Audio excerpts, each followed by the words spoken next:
नमस्कार, मैं हूं आशीष चित्रांशी और आप देख रहे हैं द न्यूज लॉन्चर।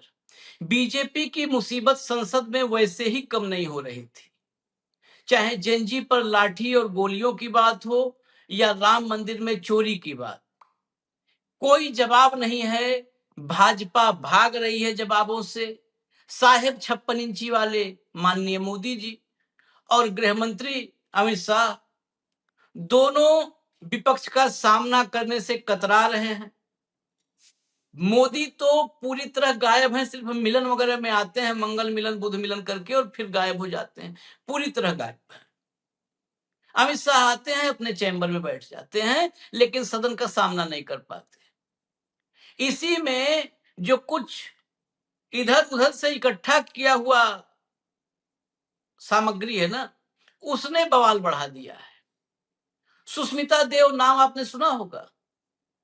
आई हैं सांसद, पहले कांग्रेस में हुआ करती थी। इनके पिताजी कांग्रेस के बहुत बड़े लीडर हुआ करते थे। कांग्रेस ने बहुत सम्मान दिया। सुष्मिता देव उनकी पुत्री कांग्रेस में रही। कांग्रेस में इनको बहुत महत्वपूर्ण ओहदे मिले, यहां तक कि महिला कांग्रेस की कमान सौंपी गई।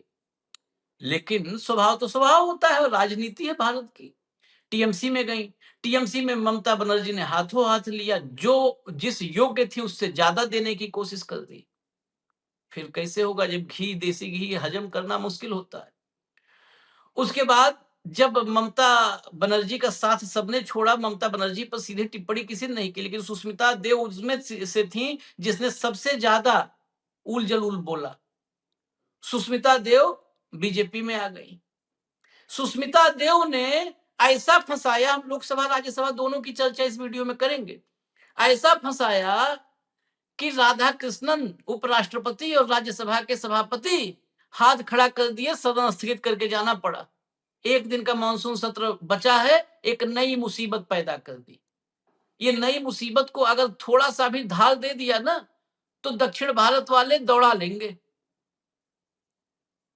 दूसरी तरफ लोकसभा में विपक्ष के दम के सामने स्पीकर साहब बेदम।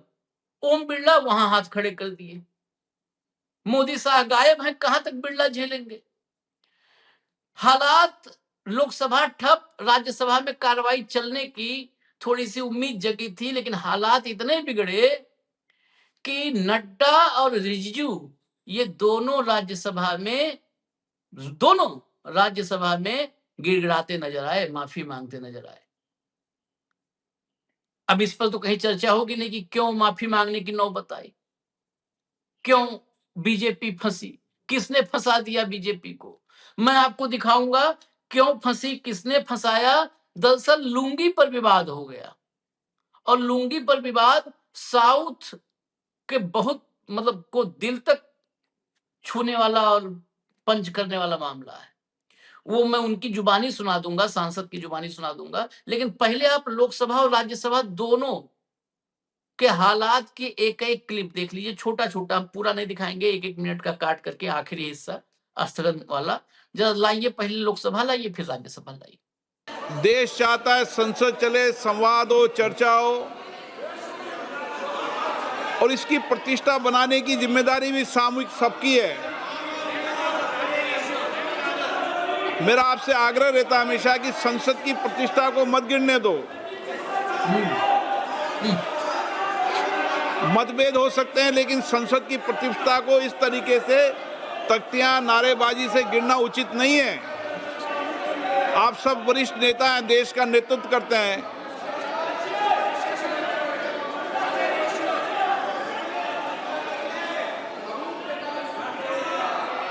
बालू जी, आप सीनियर लीडर हैं, मैं आपको अपने विचारों को व्यक्त करने का अवसर दूंगा।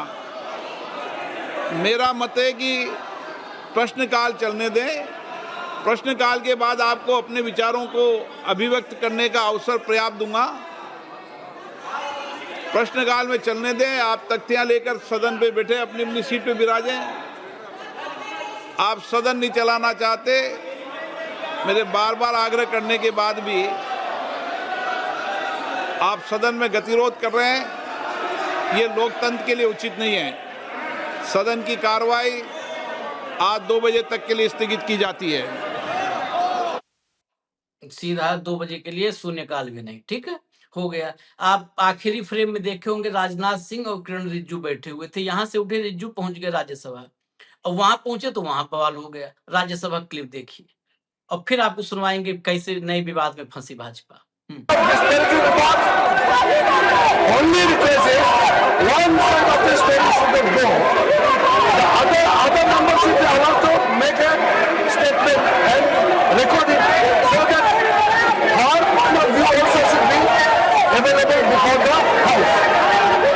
Honorable Chairman of the House, Honorable Leader of the House, sir, whatever John Vitas has said, certainly we respect every attire of every state, and we respect, we don't call it lungi, it is dhoti, and we respect it, and we don't subscribe to such statements. But at the same time, what Sushmita Dev has to say, that should be also brought on record, and so please allow Sushmita Dev to speak.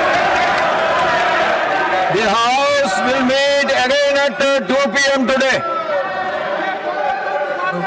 बस नड्डा को बुलवा दिए, उसके बाद 2 बजे तक के लिए उठ के चले गए क्योंकि और चारा ही नहीं था। जॉन ब्रिटास पर स्टेटमेंट को टिप्पणी थी, उसको लेकर के विवाद शुरू हुआ था और उस विवाद में रिजिजू और फिर नड्डा इन दोनों को वहां झुकना पड़ा कि अटायर ये देश को एकता के सूत्र में बांधेंगे। एकता की बात करते हैं, अखंड भारत की बात करते हैं ना मोदी, एकता की बात करते हैं। जो कपड़ों से पहचानने वाला होगा वो कभी एकता के इसके साथ नहीं हो सकता है। विखंडन ही, वर्टिकल डिवीजन ही उसका एकमात्र सच होगा। उसका चेहरा, उसका विचार, उसकी विचारधारा सब डिवीजन होगी, बंटवारा होगा। मन से बताया था ना, कपड़ों से पहचान लेते हैं, तो आज साउथ वालों को कपड़े से पहचान रहे हैं।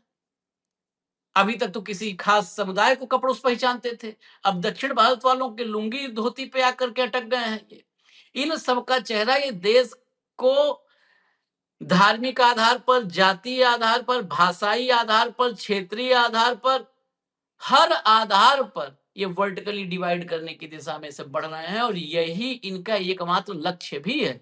अब सुनिए, जरा बाइट ले आइए ब्रिटास की, John Brittas. That day, while I was speaking in the House, she made a derogatory remark, lungi wala, against me. I was wearing dhoti, and I am proud to be a Malayali, proud to be a South Indian. And these are all part of our attire, culture. And but such stereotype usages are made in a derogatory manner and to stereotype people. And such othering process using such a slur is not acceptable. And I feel that the House should take a view on this, that she have moved a privilege notice against her. I have nothing against her, of course. सुना आपने, लुंगी वाला BJP के सांसद है।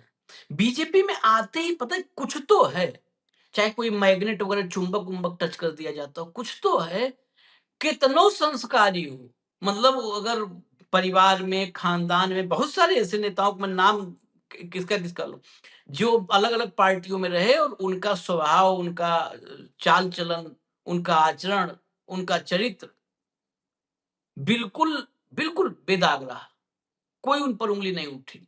भाजपा में जाते उनकी भाषा ऐसा लगा कि पिछले 30 साल, 20 साल, 40 साल से उस नेता को हम लोग गलत जान रहे थे, पहचान नहीं पाए।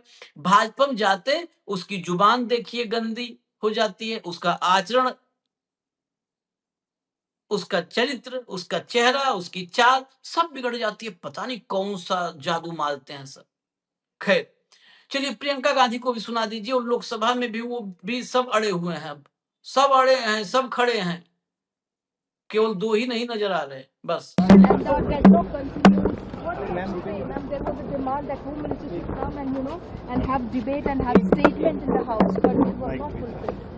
Yes, it was not fulfilled, and it shows that the government doesn't feel responsible towards the people, because this is the forum at which they have to answer questions, they have to give statements. There was a huge demonstration.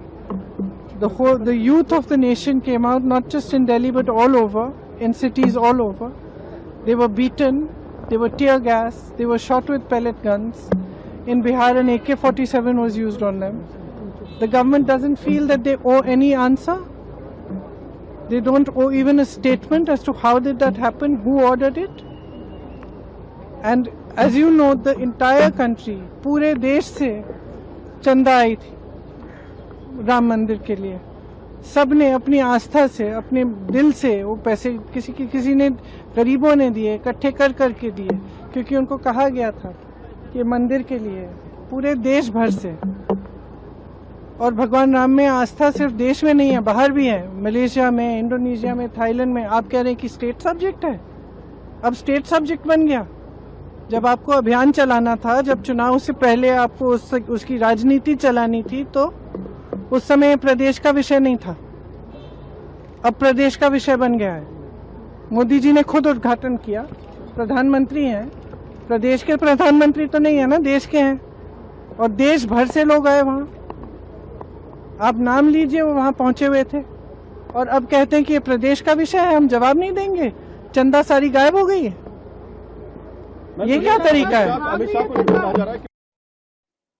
देखिए, मोदी का पूरा खेल प्रियंका गांधी ने खोल के रख दिया, पकड़ लिए.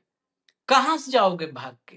क्योंकि आप लोगों की जुबान कभी भी, देखो, सच बोलने वाला क्या होता है, आज सच बुलवा लो, साल भर बाद सच तो सच रहेगा. लेकिन जो झूठ, जुमले और झांसे, इसी के इर्द गिर्द जिसकी सियासत है, उससे अभी कुछ बोलवाओगे, अगले 1 घंटे बाद वो भूल जाएगा 1 घंटे पहले क्या बोले थे. क्योंकि झूठ कहाँ याद कर पाएगा, झूठ स्वाभाविक रूप से याद नहीं कर सकता. यही है इनका कहानी, यही इनका. देश की आत्मा थी, देश का प्राण था राम मंदिर. आज का स्टेट इशू है, मतलब बाकी देश के लिए अब अयोध्या का राम मंदिर मुद्दे नहीं है. बताओ, इतनी बेशर्मी, इस कदर बेशर्मी. इसीलिए बिरला जी भी कुर्सी छोड़ के निकल रहे हैं, दनादन निकल रहे हैं. इजाजत दीजिए हमें, हम फिर आते हैं अगली खबर के साथ. धन्यवाद, नमस्कार.